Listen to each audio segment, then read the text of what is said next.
की नगरिया एक दिन जय के परी। अरे राजू। हाँ पार्टनर। सनीचर पूजा के भगा लिया बनी। हाँ? का बात करता रहे? अरे यार बकवास बंद कर, जौन कहते हैं तवन सुन। हाँ जल्दी से पहाड़ी वाला शिव मंदिर में आ जाओ। अच्छा ठीक बा चल फोन रखा, हम आवत नहीं।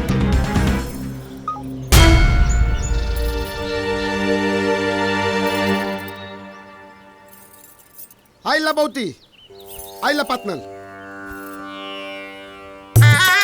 मंगलम भगवान विष्णु मंगलम गरुड़ध्वजा मंगलम पुंडरीकाक्ष मंगलाय तनोहरि। ओम मंगलम भगवान विष्णु मंगलाय तनोहरि। ओम मंगलम भगवान विष्णु मंगलाय तनोहरि।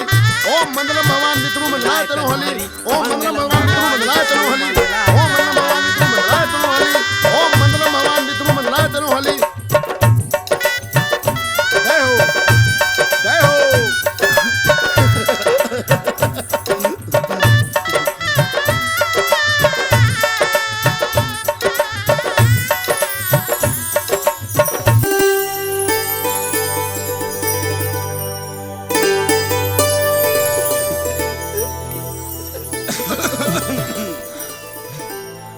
यार पार्टनर, शादी तो तू कह लेला, लेकिन अब भौजी के रकबा कहाँ? यार शादी के बाद लगी कहाँ रहली सी? ततुलाल में। और ही कहाँ? हाँ वैसे ही हमर जान भी अपने ससुराल में अपने सास ससुर की सेवा करी है। अरे यार तू पगला गई बड़े का? माने ई तोरा घरे में नहीं है? सुन ने